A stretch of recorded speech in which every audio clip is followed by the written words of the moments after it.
All right, everyone. Thank you for joining us today in our webcast for business process automation, collaboration, and customization in Sage 300. We're going to be focused on the Orchid Extender product today, and I'm very happy to welcome Robert Lavery and Scott Belargion from Robert Lavery and Associates. They're going to be providing us with a walkthrough of the features and functions and actually some demonstrations of how we can use Orchid Extender to extend what you can do in Sage 300 with things like workflows and automations and alerts and things like that. So we're going to go through the demonstration.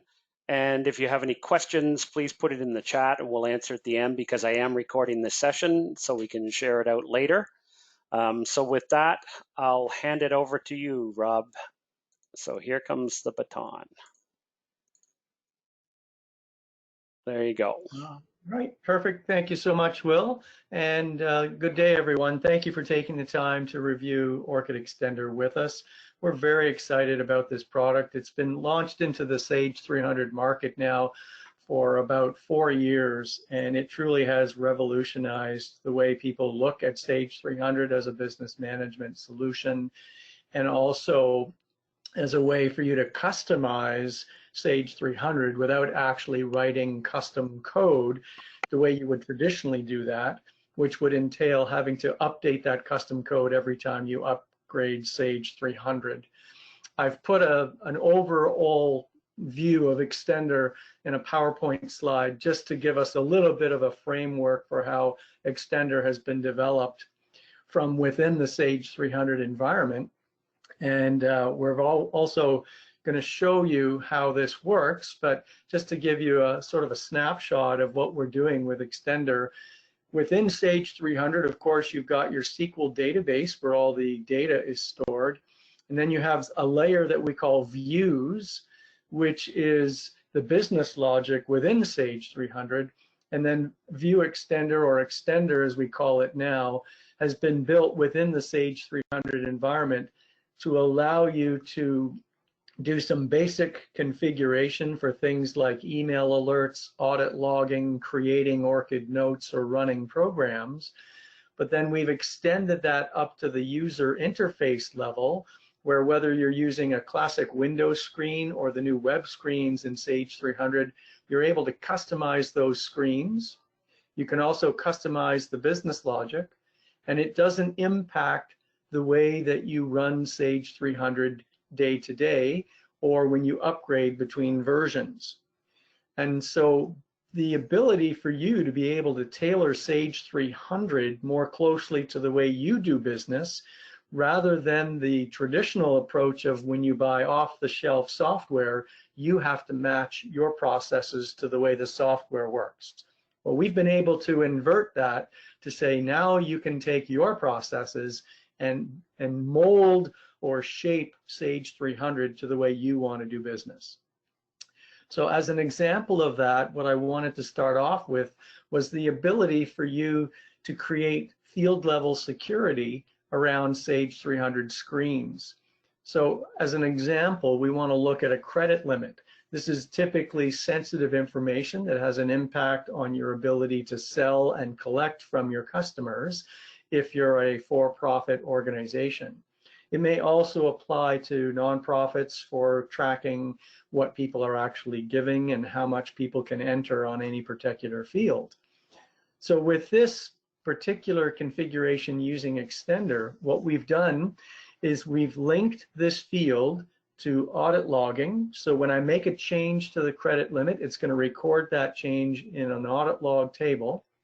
It's also going to record it as a note. You can see in yellow here, I've got the Orchid Notes banner populated on the screen, and it tells me that for this customer 1100, the credit limit changed from 19,000 to 15,000. So we understand that we've actually decreased this customer's credit limit the last time we made a change.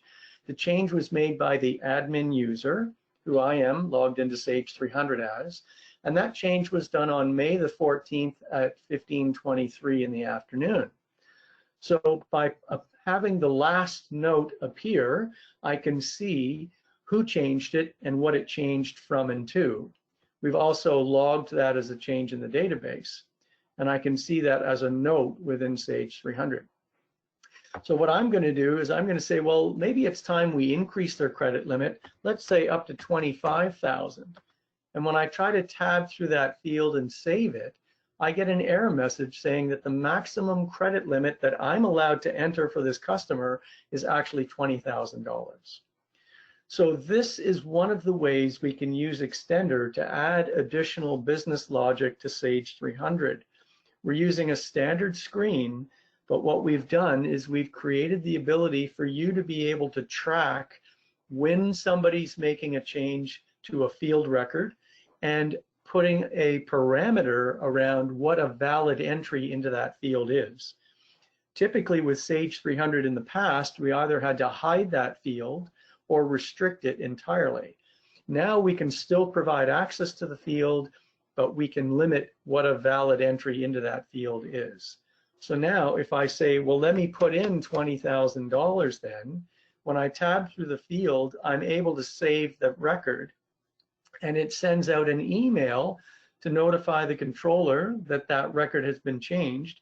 So we've also created the ability with Extender to use email as an alert function in real time, so that as something is happening within Sage 300, I'm adding a record, I'm deleting a record, or I'm modifying a record, it will automatically send an email out to the controller to let her know what's happened in Sage 300.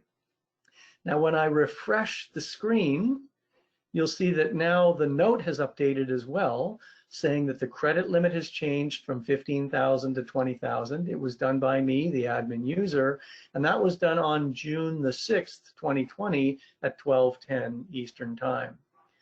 So that has recorded a note, it's sent an email, and we've logged that as a change in the Extender log table. So if I do an inquiry now and I want to see the log, or I could run a report, there's the last change to my credit limit. The old value was 15, the new value was 20. We changed the credit limit amount against customer 1100, done by the admin user on this day and this time. So if I were then to filter, let's say on the view, which is AR0024, then I would see just the changes in the last few months for the credit limit change. And if I go back, right now I'm only looking at the last couple of months. If I go all the way back to January, let's say, I might see some additional changes that have been made to that credit limit. So I have a whole history here from the beginning of the year till now as to how we've modified that customer's credit limit period by period. In this case, it's changed a couple times in March, but once a month over those time frames.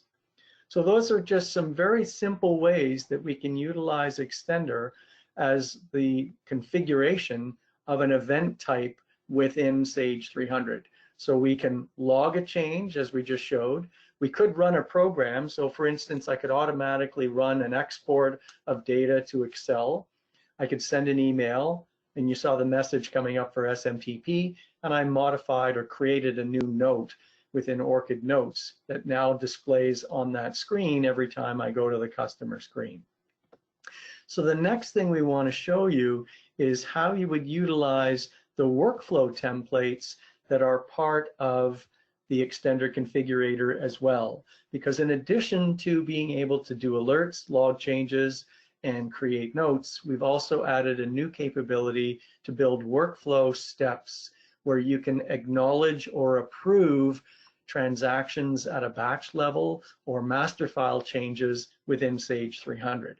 And to do that, I'm going to pass the baton over to Scott so that he can show you how these workflows work within Sage 300. And they're not using anything custom, they're just based on configuration of the workflow templates. Okay. So Will, if I can ask you to transfer the screen control. Doing that right now, that's great. Here you go, Scott. Thank you, Will. Okay, thank you. Get rid of that. Okay, so I'm actually going to backtrack. We see ya. A little bit. All good. All good? Yeah. Okay. So I'm actually just going to backtrack a little bit before I show the workflow functions and show you one of the ways we can use Extender is to customize your Sage 300 screens. So in this case, we're going to have your typical Sage order entry screen. And what we've done is using a custom Extender script is we've added 2 new buttons at the bottom of the screen here, this add freight and print/email buttons. So I'm going to create a new order, customer 1200. I'm going to add a detail line here. So you'll see the notes on the side here that I wanted to show you as well. These other windows here are another product document management link that'll allow you to see documents on a network folder or in SharePoint or something like that. So if I add this item here, once I've added this item line, and then just click this add freight button. What that's going to do is add a miscellaneous item line for freight. Then you can go in and add the price of the freight. You find the extended price here. Let's just say it's $10 for now.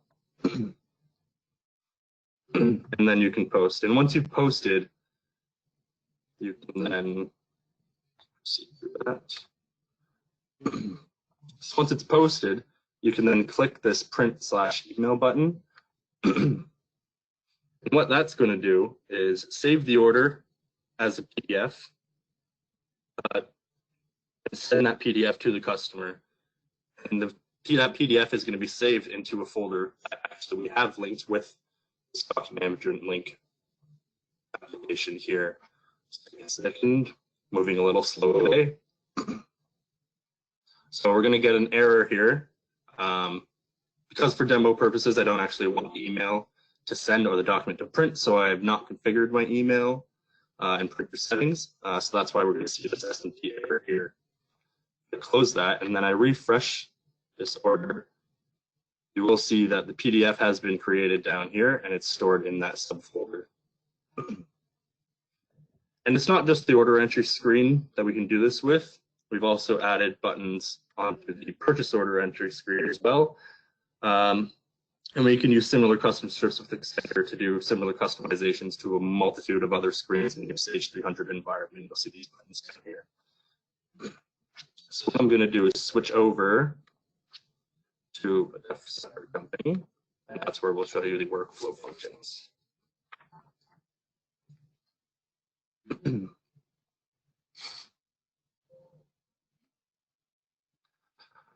So I'm going to go into my EFT module here, create an EFT file. And you can do this with the AR receipt batch, AR refund batch, but what I'm going to do is the AP payment batch. I'll choose the batch that I want to use. Select the file type. Let's just pick any one at random here. And we'll create that. Oh, let's try this separate one.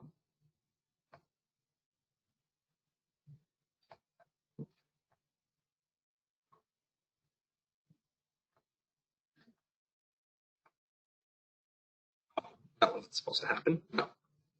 What would happen here is you click create, and then you'll be notified that an approval is required to create an EFT file for an AP payment batch. And you can not only do this for AP payment batches, but if you also go into the order entry screen, you can create an approval process around the entry of an order in a week. In this particular case, we've actually configured the workflow in a way where we only need approval if there is a line on the order that exceeds or where the sales margin is below 10%. So we've utilized a custom script in the workflow that will actually calculate the sales margin and trigger the workflow. So I'll enter an item here, just an item, one. And we'll see the unit price here is $59.99, but we'll also have the unit cost over here, $39.99. $59.99 will cover that 10% sales margin. So if we were to switch it to, let's say, $40 and click post,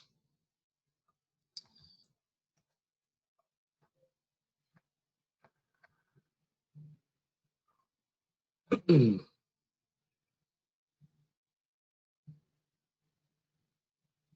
see a message pop up here to inform that the order has been put on hold because it requires an approval.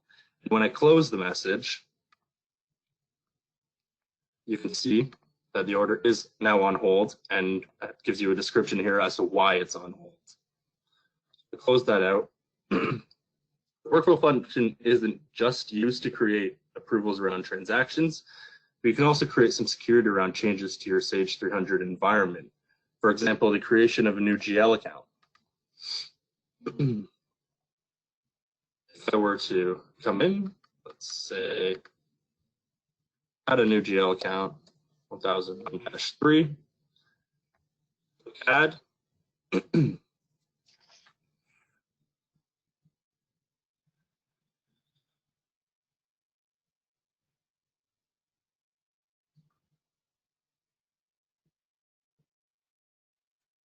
You'll see that I'll get another error as the workflow is notified that this someone is trying to create a new GL account. I'll also get this second message that the account has been made inactive until it's been approved.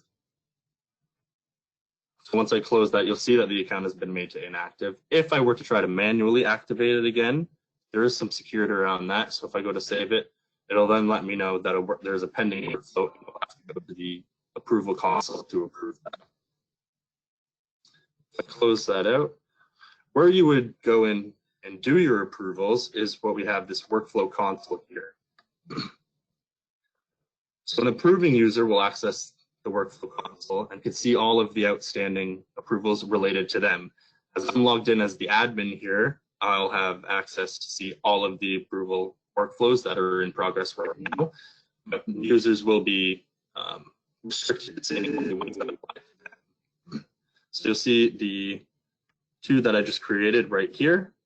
You have the color coding as well, where you can find that's completely customizable for you. You can say it's based on what kind of workflow you're using, whether it's AR or AP, for example.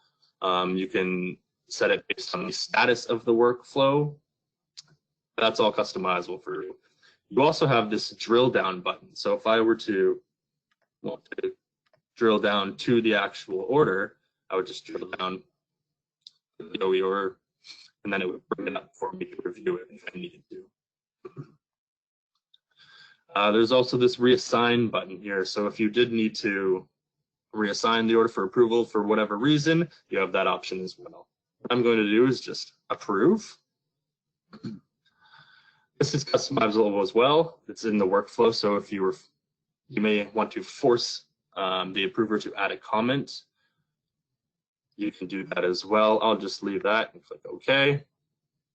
What it's doing now is actually trying to send an email to the user that triggered the workflow. But because I didn't have the email set up, it's going to give me an error message. But once I close that off, this workflow will disappear from your console.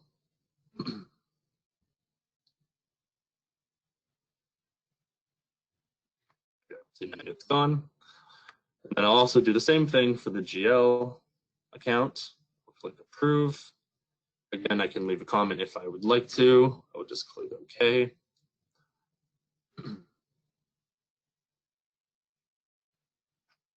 Once again, it's trying to send an email. And then once that's completed, I'll be able to go back and show you that you can then post that OE order, and the GL account that we created will then be active. So close that off. You can go into the OE transactions.